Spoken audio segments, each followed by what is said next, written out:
Amém. Graças a Deus, que o Senhor abençoe a sua vida, que a paz de Jesus enche seu coração. Amém. Vamos abrir a palavra de Deus lá em Filipenses. Eu queria meditar sobre a carta de Paulo à igreja de Filipos. E é uma das cartas que mais fala sobre os aspectos mais práticos do que é a vida cristã. Filipenses,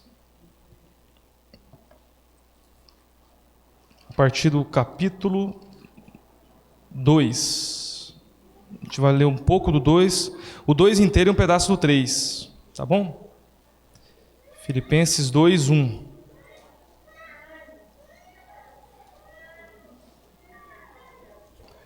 Vai ser projetado?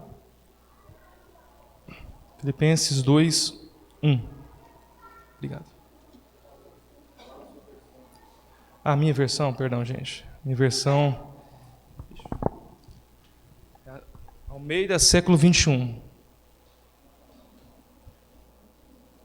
Vocês pensam em tudo, gente. Verdade.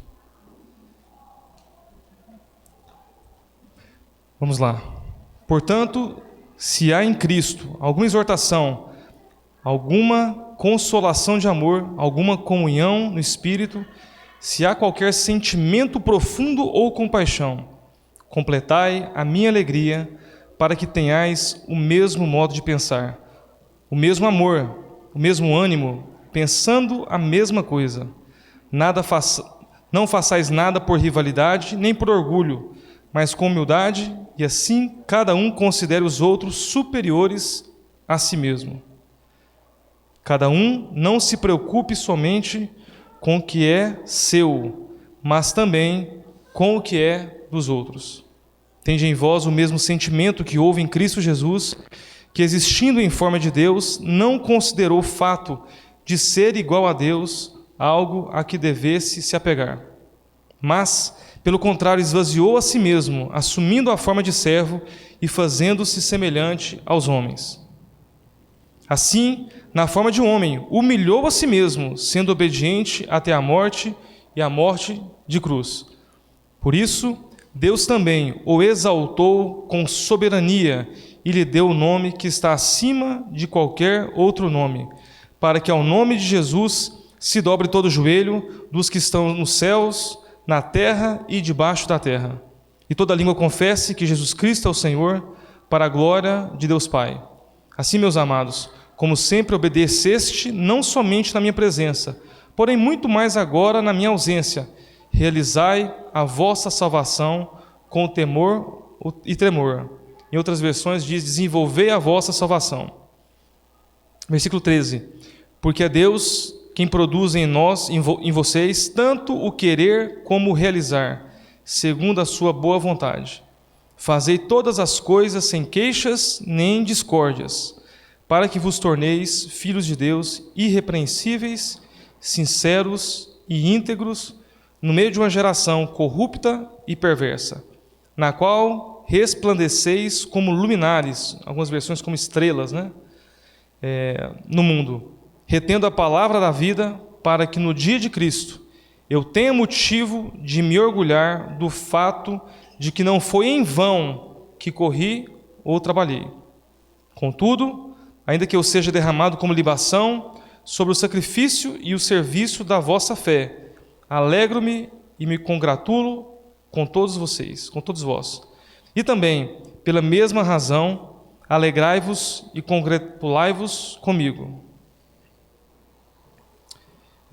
Versículo 19. Espero no Senhor Jesus, para que eu também me anime e recebendo notícia de vocês,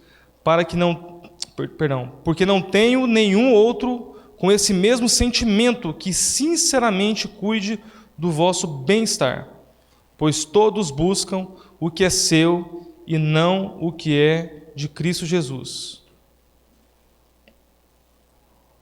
Mas sabeis que Ele deu provas de si e como um filho ao lado do Pai serviu comigo em favor do Evangelho.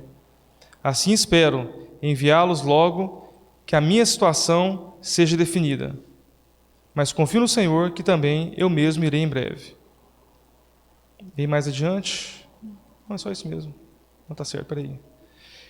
Agora o Filipenses 3:17. Agora é um texto pequeno. Filipenses 3:17. Irmãos, sede meus imitadores e prestai atenção nos que andam conforme o exemplo que tendes em nós. Porque há muitos sobre os quais vos falei diversas vezes, e agora vos digo até chorando, que são inimigos da cruz de Cristo. O fim deles é a perdição, o Deus deles é o estômago, e a glória que eles têm baseia-se no que é vergonhoso. Eles se preocupam só com as coisas terrenas.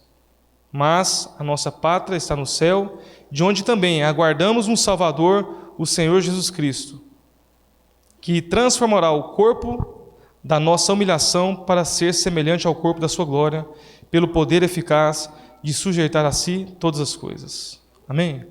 Queria ter uma palavra de oração? Para nós queremos colocar diante de Ti, Senhor, nesse momento, pedir que Teu Espírito Santo possa falar aos corações, trazer entendimento, mas não apenas o conhecimento estéril, Senhor, mas uma palavra viva que transforma, que corrige, que alinha e que nos ajuda, Senhor, em arrependimento, andarmos de acordo com a Tua plena e perfeita vontade. Nos abençoa, Senhor, que Teu Espírito Santo fale a cada coração e produza frutos dignos dos Seus filhos. Por isso nós te pedimos em nome de Jesus. Amém, irmãos? Como eu disse anteriormente, Filipenses é uma carta muito prática do que é o viver cristão, né? Se a gente pegar, por exemplo, Colossenses, vai falar sobre coisas muito grandiosas da plenitude de Cristo, de como Ele se revela, de como Ele é superior a anjos e várias outras coisas, né? Quando a gente pega, por exemplo, Éfeso, vai falar muito sobre a natureza da igreja, né? Então, se Colossenses fala muito da grandeza de Cristo, a superioridade de Cristo, a plenitude de Cristo, a carta aos Efésios já fala bastante sobre a natureza da igreja, né?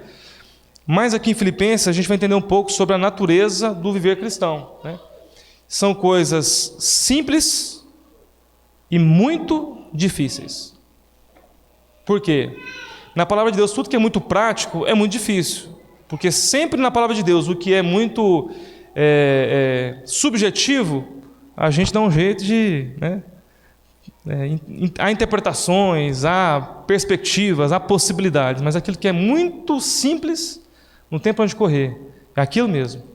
Então, Paulo vai começar a carta aos Filipenses falando algo interessante. Eu queria só pontuar rapidamente, não precisa ler, mas ele vai começar a falar, primeiramente, antes disso, Paulo aqui escreve de uma prisão. Então, outro detalhe que é importante começar para a gente entender aqui a natureza dessa carta. Ele está preso para pregar o Evangelho. E ele vai dizer da alegria dele de estar preso no capítulo 1. Tem uma parte aqui rapidamente que diz, né? No capítulo 1, versículo 12. Irmãos, quero que saibam que as coisas que me aconteceram contribuíram para o avanço do Evangelho, a tal ponto de ficar claro para toda a guarda pretoriana e todos os demais que é por Cristo que estou na prisão. E é interessante porque no momento de louvor sempre tem alguma música que tem a ver com a palavra, né? Pelo menos a minha experiência. E nós cantamos aquela música, né? Que todas as coisas cooperam para o bem daqueles que amam a Deus. E quem escreveu esse verso, quem profetizou essa verdade foi Paulo, um homem que por amor a Jesus e por pregar o Evangelho, para que o Evangelho chegasse a todas as pessoas naquela época e chegasse hoje para mim e para você, ele foi preso, ele foi torturado, sofreu chicotes, sofreu apedrejamento e várias outras coisas. Então esse homem que sabia o que era sofrer por Cristo, disse que todas as coisas cooperam para o bem daqueles que amam a Deus. E ele está dizendo aqui que a prisão dele está cooperando para o crescimento do Evangelho, porque agora a guarda pretoriana toda vai ouvir de Jesus. Então essa mentalidade a gente vai meditar um pouco sobre o que a gente leu aqui, vai permear tudo aquilo que a gente vai meditar aqui nessa noite. É uma mentalidade de um homem cheio do Espírito Santo, que concebe a fé numa dimensão muito superior do que a gente tem visto por aí.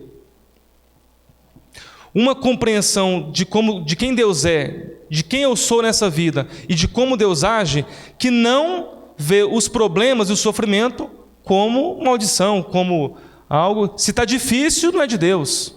Se há perseguição, não é por esse caminho. Ele não, ele compreendia uma missão, um foco, e tudo aquilo que era necessário passar fazia parte do processo. Então isso aqui permeia um homem que entendeu que as dificuldades fazem parte e muitas vezes contribuem para aquilo que Deus quer realizar. E a gente vai entender isso melhor. Quando a gente volta agora para o capítulo 2,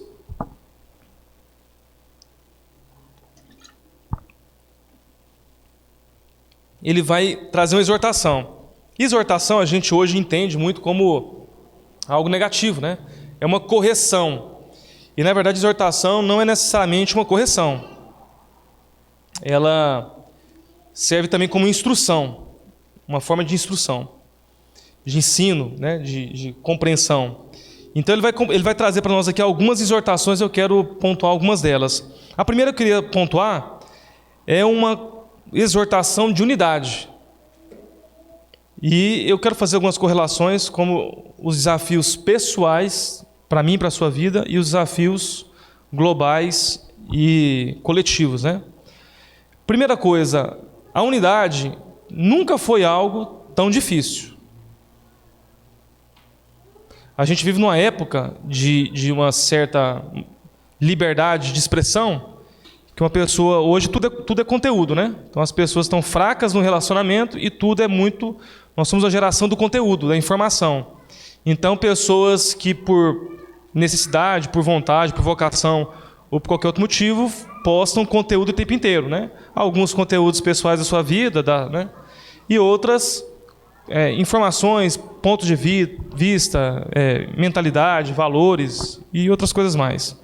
De coisas boas, de coisas ruins, de coisas, enfim, até perversas. E aí fica uma pessoa lá postando conteúdo, seja YouTube ou Instagram, ou o que seja, e aí vem, especialmente os mais famosos, né, vem aquele tanto de gente e vai defender ou atacar. Então a gente vive num momento extremamente polarizado politicamente e polarizado moralmente, e quando não há polarização, é só a degladiação por prazer, né? A briga pela briga, né?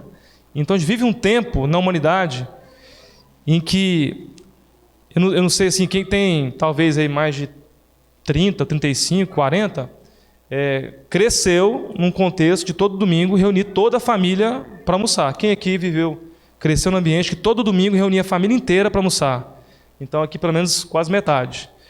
Cada vez mais isso não existe. É mais fácil às vezes a pessoa reunir com amigos do que com familiares. Porque o nível de dificuldade, de convívio, de relacionamento, de unidade, é um desafio tremendo. Então, estou trazendo algumas coisas aqui só para exemplificar. Então, Paulo traz, primeiramente, uma exortação à unidade. E ele fala no versículo 2, ele fala de unidade de pensamento, pensar é a mesma coisa. No versículo 2, mesmo modo de pensar, mesmo amor, mesmo ânimo, pensando a mesma coisa. Então, imagina uma palavra de Deus para mim e para a sua vida, da gente viver igreja, viver a família da fé, viver relacionamentos em que nós tenhamos o mesmo modo de pensar, o mesmo amor, o mesmo ânimo e disposição, pensando a mesma coisa. Como isso é possível? Essa é uma pergunta plausível. Espera aí. Já começou com uma coisa impossível. Como hoje a gente vai ter o mesmo modo de pensar, irmãos? Como? Isso é impossível. A não ser que o parâmetro seja muito claro e incontestável e unânime. Qual que é a única maneira da igreja ter o mesmo modo de pensar? O que pauta a minha forma de pensar é a palavra de Deus. Um povo que lê a Bíblia todos os dias, busca a direção, a palavra, o princípio, a forma de ver, a forma de pensar pela palavra, a perspectiva da gente pensar a mesma coisa. Agora, se cada um de nós se alimenta de outras coisas e a palavra de Deus não é a nossa fonte de inspiração, de valor, de propósito de vida, é difícil, é quase impossível. Mas se a palavra que nos fundamenta quem eu sou, o que eu creio, como eu penso e qual é o meu objetivo de vida, nós conseguimos alcançar a mesma forma de pensar. E aí, movidos à palavra de Deus, as outras coisas vão desembocar quase que naturalmente, com algum nível de esforço, com algum nível de... À medida que minha mente e meu coração vão ser transformados pela palavra de Deus, é possível amar. Até o final da pregação eu vou ver um amém. É possível amar em Deus, pela palavra de Deus. Se nos enchemos da palavra, é possível amar, porque amor é uma decisão. E ele fala de termos o mesmo ânimo, a mesma disposição de servir, de abençoar, de estar junto. Então, a palavra de Deus vai nos fundamentando, nos enchendo, nos fortalecendo, nos formando ao ponto que a gente vai trilhando esse caminho de pensar igual, ter o mesmo amor, o mesmo ânimo. Ele continua no versículo 3: nada façam por rivalidade e nem por orgulho. Obviamente, isso são tendências naturais do ser humano.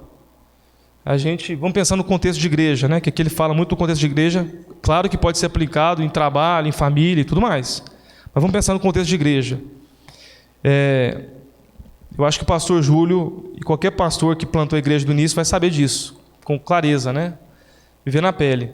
Quando você vai começar um trabalho que tem lá 5, 6, 10, 15 pessoas, é um grupo pequeno, levantar pessoas dispostas a ajudar é muito difícil. Começar algo é muito difícil. Porque quando há um começo de uma jornada, de uma plantação de igreja, de uma empresa, ou o que for, as pessoas só vão ser atraídas ali ou por um propósito. É isso que eu acredito, eu quero ajudar, eu quero participar, eu quero me doar, eu acredito nisso. O que você vai ganhar com isso? Nada. A satisfação de cooperar e de estar cumprindo o propósito de Deus. Mas aí passa 1 ano, 2, 3, 4, 5, naquela luta.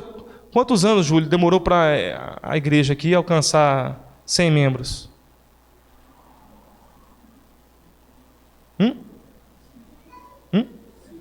5 anos.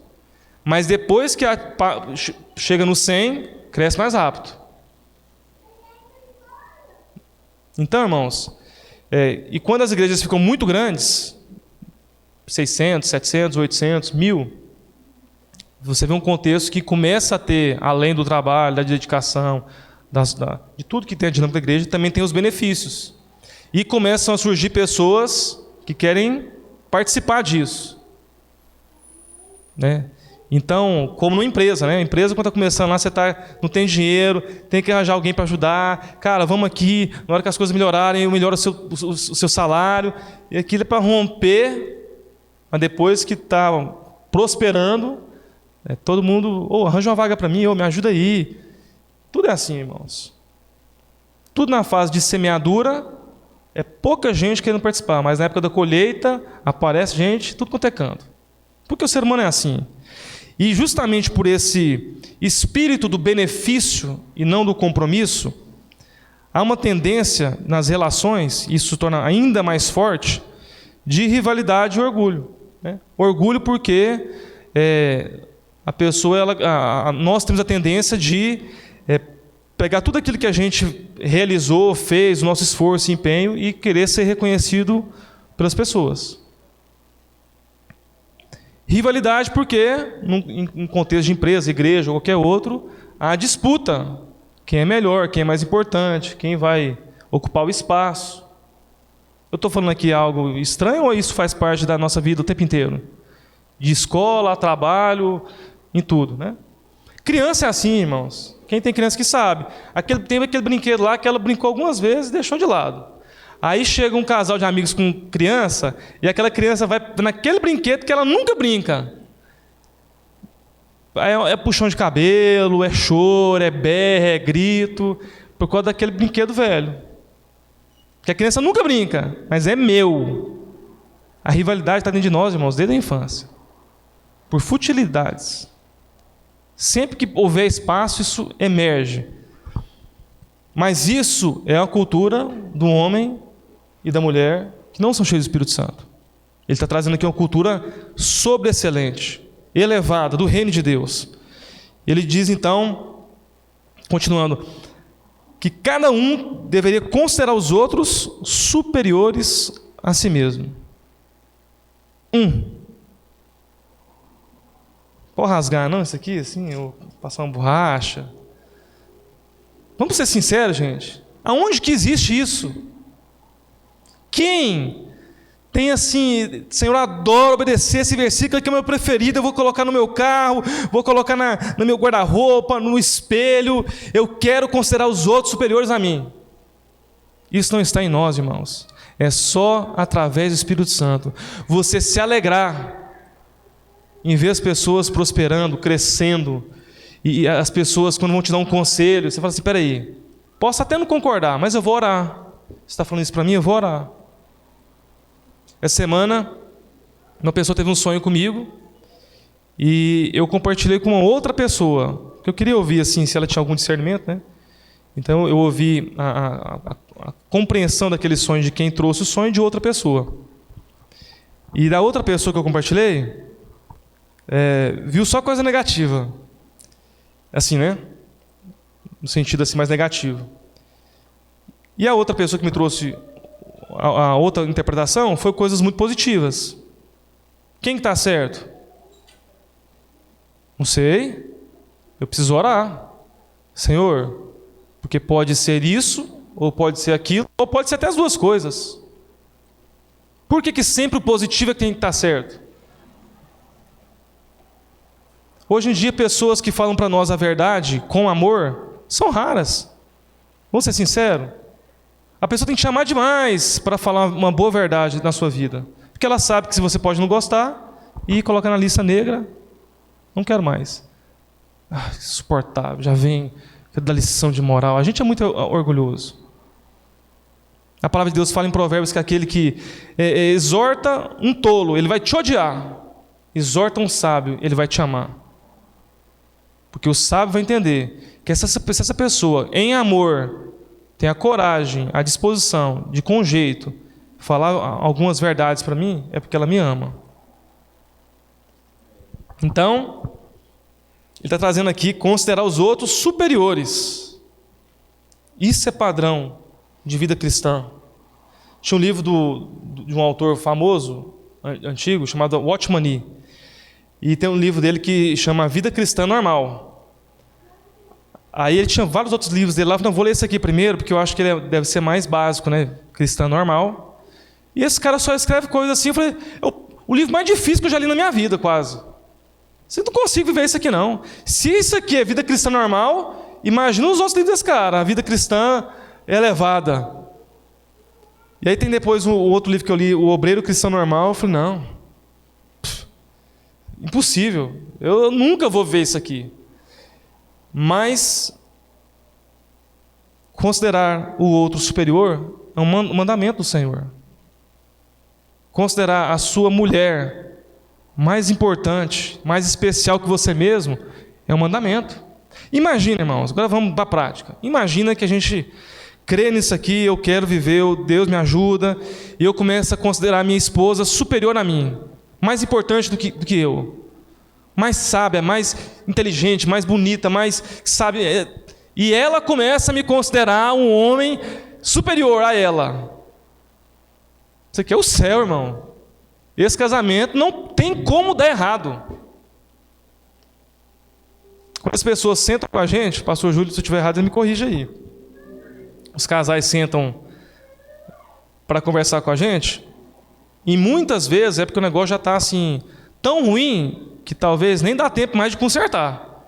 As pessoas esperam chegar num ponto que é quase impossível haver uma reconciliação. Sempre é possível, né?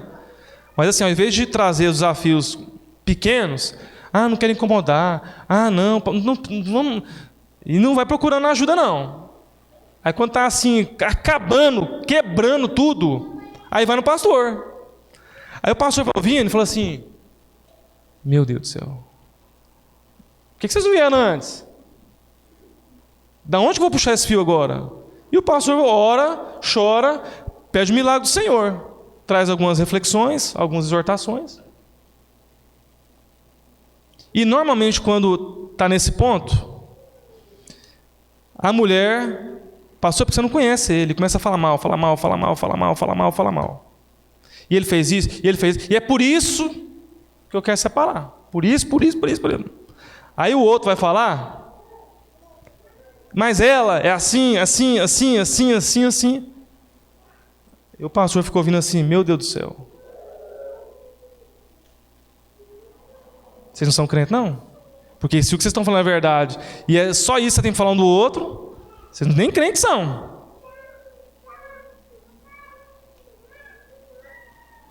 O que eu quero dizer com isso? A nossa tendência é tão grande de achar que eu estou certo, eu sei o que é melhor, ninguém sabe mais nada. A gente se fecha em si mesmo, a gente não ouve ninguém, a gente não tem humildade, a gente não valoriza as pessoas. Por isso a gente anda tão isolado, tão fechado em si mesmo. Uma vez, eu vou contar uma experiência particular aqui, porque tem umas que pode contar. Acho que foi uma fase da minha vida que eu estava vendo muitas lutas e muitos conflitos com a minha esposa. A gente tinha acabado de ter um filho, muitas questões financeiras, eu já era pastor, o meu sustento era muito abaixo do necessário, e ela, antes de engravidar, estava terminando um mestrado, cogitou um doutorado, mas a gente resolveu ter o filho, né? Então a gente já imaginou, nossa renda vai cair no mínimo pela metade, e o nosso custo de vida vai dobrar. Se a gente fosse partir para a razão, não vamos ter filho. Como que funciona isso? Nós já não temos uma renda alta, vai cair pela metade e o custo de vida vai dobrar? Não tem jeito. Mas como a gente é guiado pelo Espírito, não pelas circunstâncias, a gente sai de um sobrado maravilhoso para um apartamento minúsculo, o mais barato da região, porque a gente queria ter filho. A gente fez os sacrifícios necessários para essa jornada. Mas mesmo assim, aos conflitos, aos desafios, em alguns momentos mais intensos, outros menos, faz parte da jornada. E eu não estava conseguindo lidar com tudo isso, com igreja, com esse novo momento, tudo isso. E a nossa relação que sempre foi muito tranquila, porque a gente casou, a gente era muito amigo antes de casar, então a gente, nosso casamento até aí não tinha brigas, não tinha conflitos, a gente apoiava muito a outra, era tudo, né? E aí as tensões iniciaram, né? Filho envolve família, envolve forma de criar, envolve várias questões. E aí a gente está vendo muitos conflitos e muitas coisas eu creio que era por minha causa. Eu não estava tendo paciência, eu estava desgastado, eu estava sem paciência, e eu estava tratando ela mal. E aí chegou um ponto que eu vi que eu não estava conseguindo. E aí eu peguei e procurei o meu pastor, chamei o meu pastor, a esposa dele, a minha esposa, e fomos sentar e conversar. Eu falei, estou aqui porque eu queria confessar alguns pecados. E eu comecei a pontuar, eu estou errando nisso. Eu queria te pedir perdão diante dos meus pastores. E se vocês quiserem falar alguma coisa para mim, pode falar. Depois que eu contei tudo, né?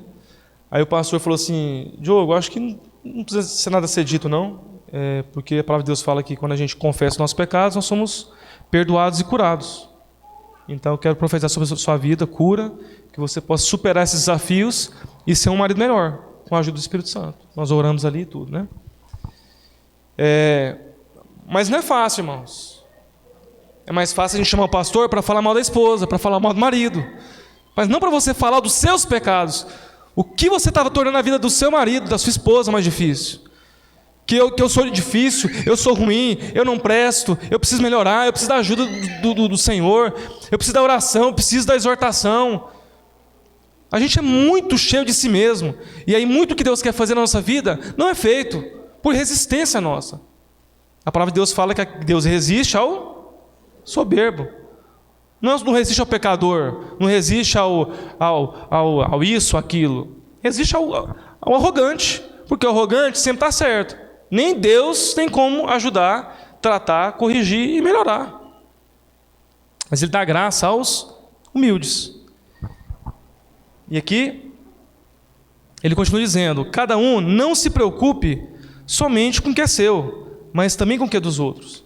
Eu estou falando de um tipo de ser humano, que deveria ser tradução igual a cristão, que vive não pensando apenas a respeito de si mesmo, mas pensa nos outros. Deus, o crente orando, o crente de verdade: Deus, me prospera financeiramente, porque eu quero chegar num ponto, Senhor, que metade do que eu tenho eu vou pegar para ajudar pessoas, ajudar o reino de Deus e as pessoas perto de mim. Eu não quero ter um patrimônio gigantesco, eu não quero ter 3 carros luxuosos. Eu quero ter uma vida digna, mas ganhar muito mais do que eu preciso para ajudar os outros. Isso deveria ser regra, irmãos. Está aqui, não é eu que estou inventando. Cada um não se preocupe somente com o que é seu, mas também com o que é dos outros. O Felipe falou uma coisa interessante, que cada vez está mais difícil ter pessoas, jovens, casais com uma vocação ministerial, pastoral, quer ser evangelista, quer ser pastor, quer ser profeta, quer ser plantador de igreja. Porque cada vez mais as novas gerações, especialmente, esse potencial ruim está dentro de nós, mas cada vez mais gente que faz as contas do benefício e do sacrifício. Se vai ter um grande benefício, eu me sacrifico. Eu durmo 3 da manhã, eu leio, eu faço um monte de curso, eu me desgasto, mas eu vou colher o que eu quero. Mas se é apenas o sacrifício da obediência e para colher, às vezes, muitas coisas lá na eternidade, vale a pena não, estou fora. Estou necessitando de mais gente na obra de Deus. Qual que é o salário? Não, mas... Não tem chamado, não. Agora, se alguém te fala assim, tem um emprego para você que precisa ganhar 50 mil reais por mês, nem precisa falar qual que é a função. Toma aqui, onde eu assino. É ou não é, irmãos? Nós somos ou não somos assim? Nós somos assim. Mas há um caminho de transformação, de ser tudo aquilo que o Espírito Santo quer que a gente seja. Gente que pensa nos outros, que ama os outros, que reparte com os outros, que pensa nos outros. Esse era o sentimento que habitava em Cristo Jesus. E na verdade, se você for estudar religiões, isso aqui é um divisor de águas.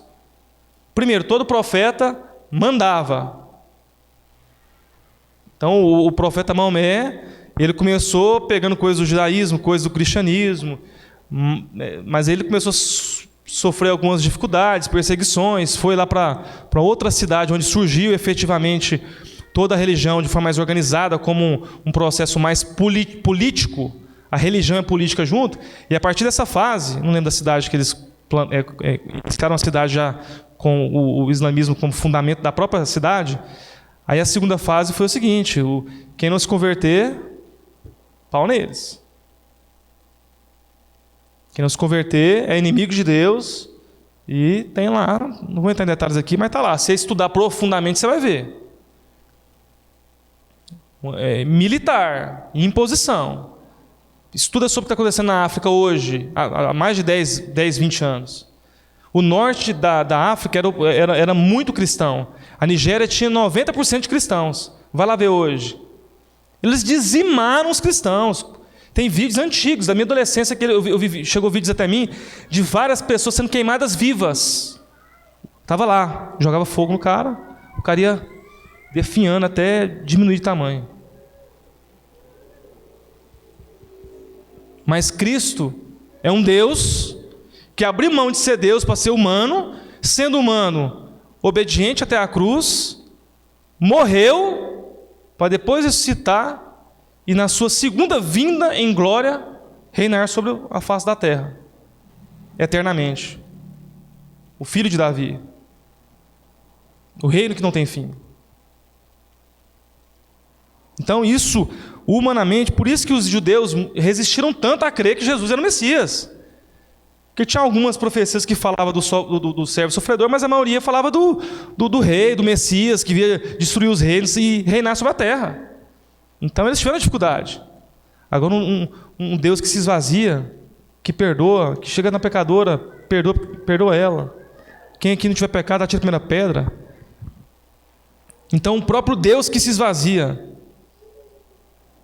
Então nós somos chamados a esse esvaziamento de nós mesmos para sermos cheios de Cristo.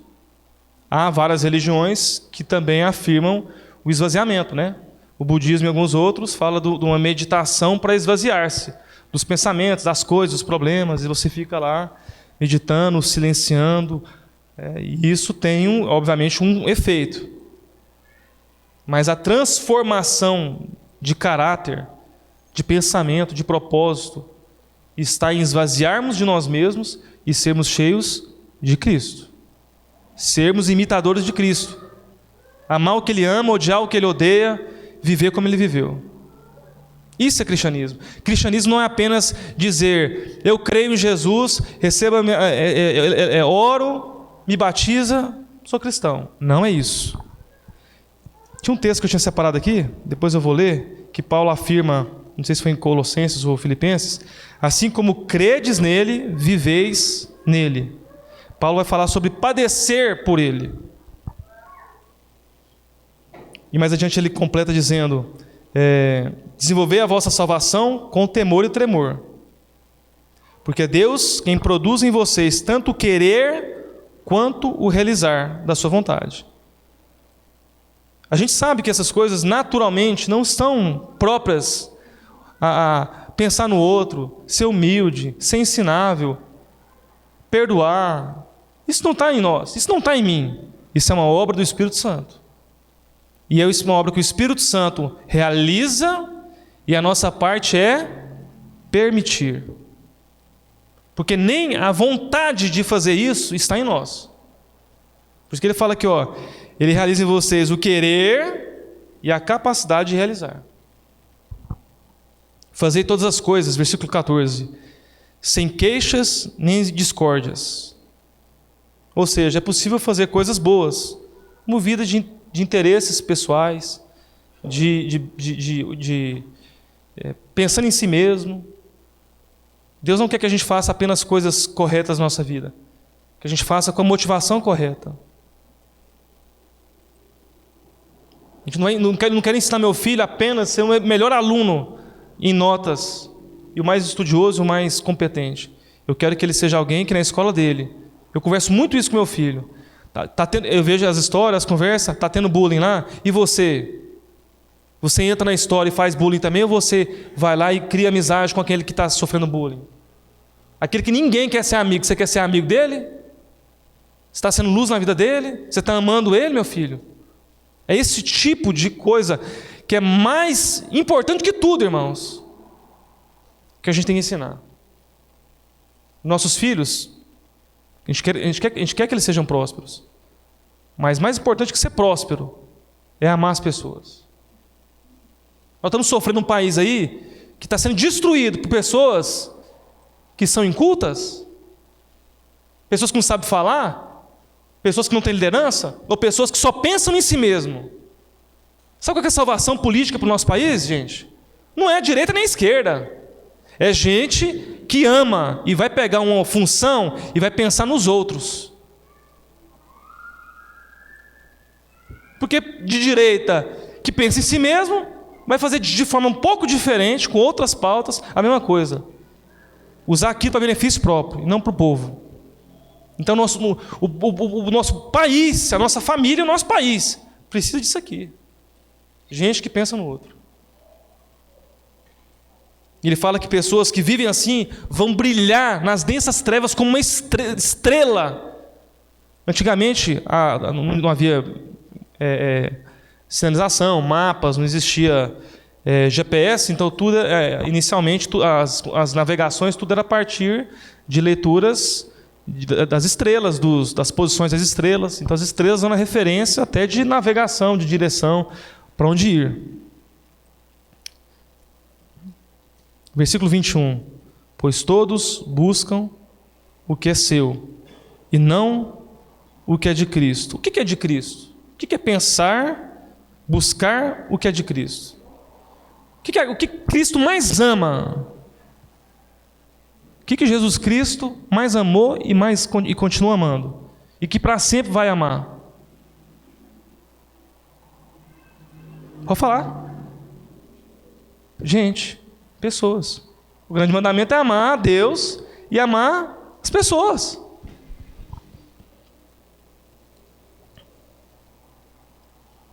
E lá na frente, em último lugar, ele vai falar, lá já no capítulo 3, 17 em diante, ele fala, olha, sejam meus imitadores, prestai atenção nos que andam conforme o exemplo que tendes em nós. Porque há muitos sobre os quais já adverti vocês, e agora falo chorando, que são inimigos da cruz. Ele está falando de quê aqui, gente?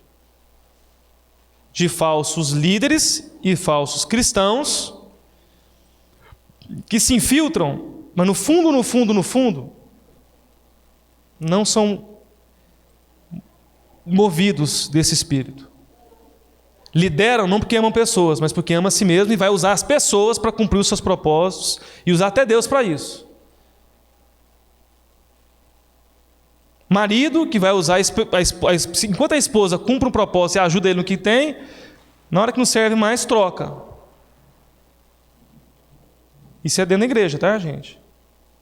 Eu vi um estudo, acho que uns 15 anos atrás, do Hernando Dias Lopes, pegando o número de divórcios dentro e fora das igrejas. Era o mesmo. O índice era o mesmo. O número de jovens com vida sexual ativa, não estando casado, dentro e fora da igreja, o mesmo. Então, frequentar igreja é importante, porque quem sabe, ouvindo a palavra, né, aquilo entra aí. Mas só frequentar a igreja não é suficiente. Pelo contrário, é uma forma eficaz de Satanás enganar pessoas, sabia?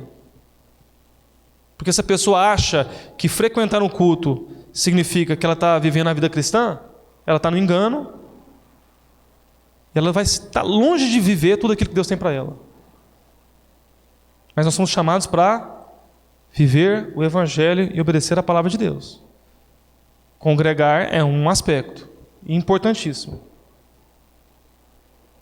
Mas não é uma agenda religiosa, é uma vida transformada. É Deus habitando em você, Deus te guiando, Deus te enchendo, Deus dizendo quem você é, Deus definindo os seus valores, os seus propósitos. Ser igual a Jesus. A gente ouve aquele negócio, né? Esse aí é só Jesus. Não tem um cristão que vai tentar ser Jesus na vida dessa pessoa. Então acabou para ela. Ele dizia, essas pessoas são inimigos da cruz. O que significa ser inimigo da cruz? Para a gente encerrar aqui. É porque a cruz é quem opera na minha e na sua vida esse morrer para mim mesmo e ser um novo homem igual a Jesus, ser uma nova mulher igual a Jesus, me vestir do novo homem que é Cristo. Então os filhos precisam de homens e mulheres crucificados em Cristo e ressurretos em Cristo. Morreu para si, para viver para Cristo, por meio do Espírito Santo. E a pergunta de hoje do Espírito Santo para mim e para você é: que tipo de gente, que tipo de cristão quero ser? Alguém que conhece algumas verdades bíblicas ou alguém profundamente comprometido a ser como Jesus, a viver como Ele viveu, a amar o que Ele amava, abrir mão, perdoar, me humilhar, ter paciência? É difícil pregar essas coisas, apesar de serem simples em alguns aspectos. Uma das mensagens mais difíceis que tem para pregar, irmãos, porque eu não sou tudo isso aqui. Dá vontade de nem pregar, porque eu me sinto envergonhado em alguns aspectos aqui, em outros não, mas talvez em muitos sim. Mas essa é a vocação que nós temos. Tem gente que fica assim, qual que é o meu chamado? É louvor? É palavra? É dança? Não se preocupa com isso. Isso não é o mais importante. Se você entender que a sua vocação, o seu chamado é viver isso aqui, é ser esse tipo de cristão, a igreja inteira, a sua família, o mundo, só o inferno que não. O seu pastor então, meu irmão, vai estar assim, ó, pastor, não sei qual é a minha vocação, não preocupa não. O tipo de gente que você é, já está fazendo uma mudança tão grande no mundo. Não preocupa com cantar, continua sendo quem você é. Eu trocaria 50 músicos por uma pessoa igual a você, que ama, que serve, que pensa nos outros, que é humilde, que cuida, que reparte o que você tem. E eu tenho certeza que essa mensagem pode ser uma semente de profunda transformação na sua vida. Não receba isso como uma bronca. Eu tenho meu jeito assim, né, gente? Vocês me perdoam, eu sou meio assim, né? Mas receba isso como um convite do Espírito Santo para viver uma coisa sobrenatural. Eu já vi tanta coisa sobrenatural na minha vida, gente. Eu já vi gente com câncer terminal sendo restaurado. Eu já vi tantas curas, milagres. Eu já vi... Não vou ficar falando aqui, que eu acho que não convém. Mas eu vi tanta coisa sobrenatural. E toda vez que eu vejo, cada vez está mais raro, não me impressiona. Eu gosto, eu fico feliz, glória a Deus, isso ajuda. Mas ver alguém como Jesus, encontrar com alguém como Jesus, é muito mais poderoso do que ver, às vezes, um doente sendo curado. Porque é muito mais raro. Eu quero profetizar sobre a sua vida, sobre essa igreja. Que esse ímpeto, esse desejo, essa obra do Espírito Santo de te chamar para ser tudo isso, isso vai te tomar. Você vai desejar isso, você vai... Deus, eu quero me esvaziar, eu quero ser como Jesus. Todas as outras coisas vão ser acrescentadas na minha vida, mas eu quero buscar o reino de Deus em primeiro lugar. Ser como Jesus, ser cheio do Espírito Santo, brilhar a luz de Cristo, fazer a diferença, ser pleno. E o resto, o Senhor vai fazer. Em tempos de crise, nós estamos vendo tempo de crise. O que a gente mais precisa em tempo de crise, gente? O que sempre aconteceu logo após em tempos de profunda crise? Surgiram heróis.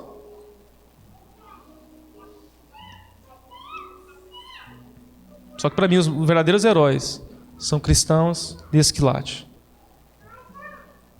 Porque quando a gente bota a esperança em homens, aí melhora um pouquinho, depois corrompe de novo. Então o que Deus tem para curar a nossa nação é uma igreja que parece com Jesus. Não tem outra solução.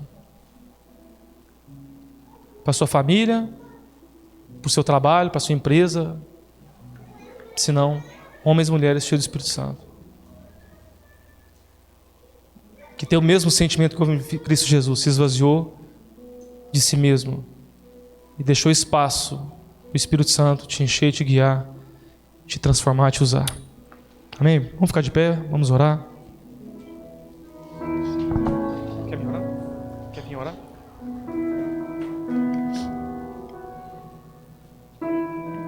Santo Espírito, obrigado pela Tua palavra.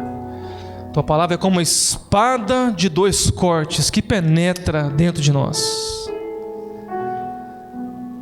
É como uma cirurgia que é dolorosa, cortante, mas que remove de nós tudo aquilo que não vem de Ti. Produz cura, transformação, libertação, perspectiva, propósito eterno. Ela não volta vazia, Tua palavra não volta vazia. Que esse incômodo que o Senhor está gerando em alguns corações produza frutos tão belos, No meio de um caos em que pessoas mais se separam do que casam, haverão famílias que se amam, que se cuidam, homens que honram suas esposas, mulheres que honram seus maridos, filhos criados num ambiente de respeito, dignidade, carinho, filhos que amam a Jesus, amam a igreja porque aprenderam dos seus pais o que é ser cristão. Transforma a nossa nação através de homens e mulheres que são como Jesus. Derrama o Teu Espírito Santo em nossas vidas, Senhor.